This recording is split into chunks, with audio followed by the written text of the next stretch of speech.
Greetings, everybody! Welcome once more to the Dracovin Empire. Are you ready to dive back in time, in history? Yes, we're going to be going back in time and learning all about Magic the Gathering, its history, and learning about a new product. The last in the series of the premium deck series, Graveborn. We'll talk about it if not. I'm your host and guide here, Tangent Narravan Dracovin. If you're ready to learn about it, take my hand. I can guide you back into the past, learn about this series, when it was this product, when it was released, found some interesting cards from it, and concepts behind it, since it was a deck. Please do remember to leave me a little bit of a tip, subscribing over on YouTube, and letting me know if you've ever played or own this. I own this one. I owned all the premium deck series. This one is, for reasons, one of my favorites. Let's get going. The time portal awaits. Cool. Right. Welcome back to 2011. Are you ready to learn about Graveborn? I love the name of it. So yes, the premium deck series, Graveborn. It was a limited box set that was released towards the back end of 2011 on November 18th. And it was available worldwide in English. That's an important thing. It was an English-only product. Of course, its symbol was this really cool skull, which we'll talk about. And it was both designed and developed by Dave Humphries. It was a reanimation deck. Hey, reanimation decks are pretty big things here, and it was a 60-card deck. We're still before the Commander time, really. We kind of have Commander products, but we're not the big Commander thing now. So standard and other 60-card deck formats were still big.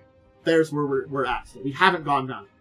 And for product-wise, here's a show.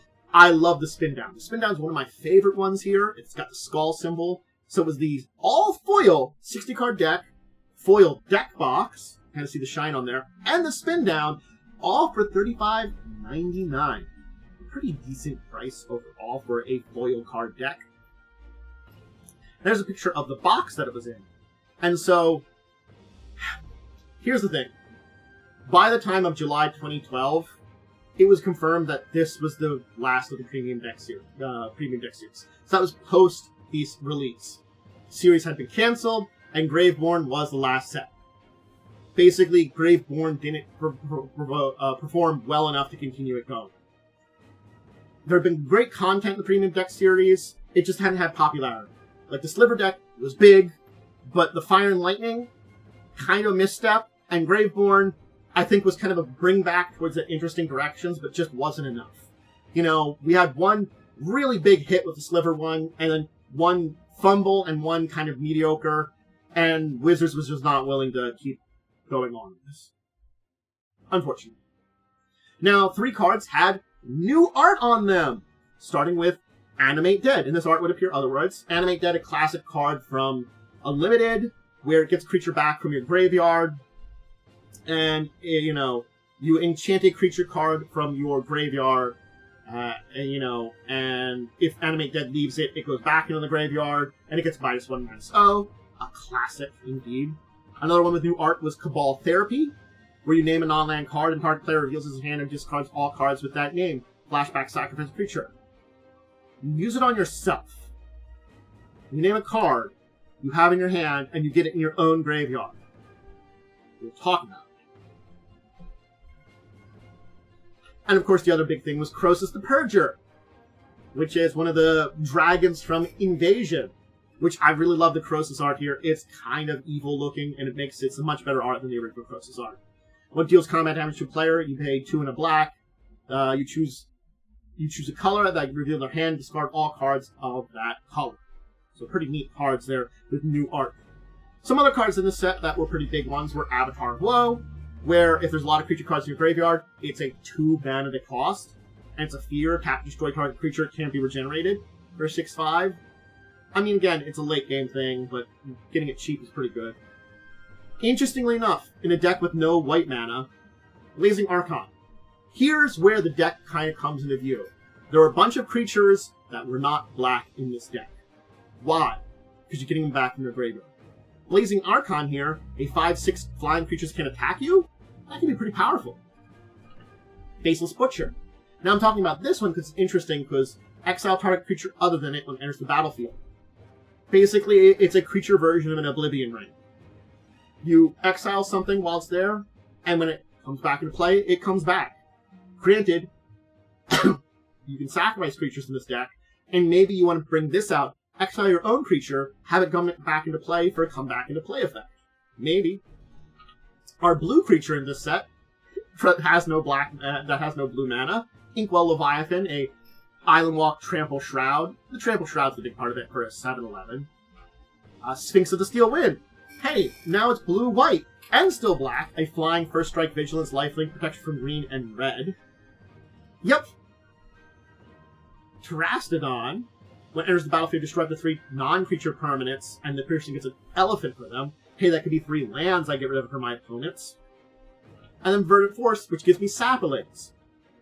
This one I might want to resurrect, because those saplings I could fuel some of my other things. So you see, it's got a lot of colors in this deck that you can't do anything with.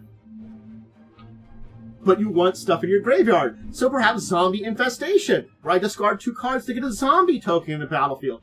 Oh, did I discard my Terastodon and my Verdant Force? Oh man, I can't play them. Or maybe I entomb them. I search my library for that card, put it into my from my library, put it into my graveyard, and shuffle it. Or Buried Alive and get 3 cards. Hey, in the graveyard. And then I play Dread Return, where I return a creature card from my graveyard to the battlefield.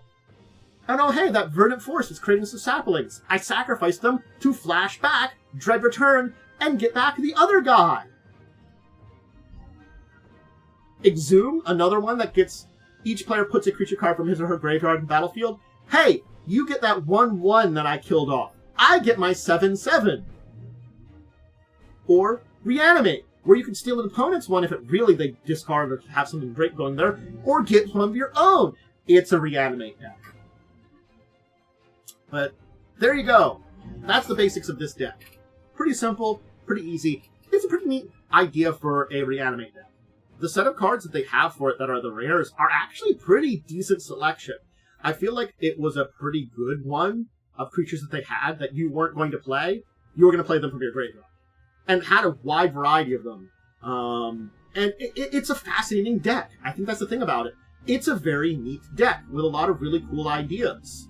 And is it the best deck of that type? Probably not. Certainly speaking, at its time, probably was a pretty good one. And the idea of splashing all those other colors to have a bunch of creatures that are very good that you can then get in your graveyard and get back out was a great idea. You were never supposed to play them from your hand. You're supposed to get them in your graveyard and bring them back directly from your graveyard. And that's where Graveborn was a great idea. I think, again, Fire and Lightning was really cool for a deck idea because it just burns stuff. It was a great burn deck. But that was about it. And burn decks, yeah. The Sliver deck, it's Sliver deck. It's awesome. Graveborn, I think, had flavor to it a lot more. And I think if all 3 of the decks they had done had this kind of flavor, we might have seen more of the premium deck series. I think Graveborn was a much more return to form, but it was a little too late. And honestly, they didn't display the awesome kind of idea about it as much. Yeah, it needs some There's other things that they need in this deck that would make it a little bit more perfect. But again, since it's an all-foil deck, you find foil versions that would really replace it. Still, nonetheless, it's a really cool idea. And I really enjoyed it. And personally, I broke it down and threw all this stuff in other decks, because I wasn't much of a Graveyard Resurrection deck person. But I did play with it a few times with my friends before doing that. And then having things like that Avatar of Woe end up in other places, or some of the other cards. Because Blazing Archon, where creatures can't attack you, I mean... Yeah, in like a light-green ramp deck, it's expensive, but man, it's a big shutdown for your enemies. Just saying. Anyway, we'll leave it there. I hope you enjoyed learning all about Graveborn. Graveborn is a cool product. Again, another one I own, and definitely one that I did recommend, checking out, and maybe gives you some ideas for a type of deck. You probably could build a version of that in Commander with some kind of black commander that maybe has rainbow ability on it, or multicolor ability on it that gives you a couple extra colors that you can sneak in some other big creatures that you want to get into your graveyard and get back. Just saying, there's a lot more combos for it now. Maybe it's different color selections, so you have a couple more colors while focusing on black. A lot of cool ideas. Make sure to check out all the rest of my stuff, whether it's over on Twitch Live, or over on YouTube, where I put all my recorded stuff, or most of my stream tabletop related stuff. This includes all my informative videos like this one, my live plays of TTRPGs, like my current one, Wednesdays at 8, Fall of Avonswell, Pathfinder 2e game, or my kind of talk showy kind of things like discussing tabletop Saturdays at 6. Make sure to check all of them out. Make sure to give proper support, whether that's a little bit of a follow over on Twitch or subscription over on YouTube. Check out my social media, and that's about it. I hope you enjoyed this. Join me next time we talk about more Magic-related products, tabletop-related things, and, dive back into the various worlds. Until then, I bid all of you out there a deep and wonderful farewell.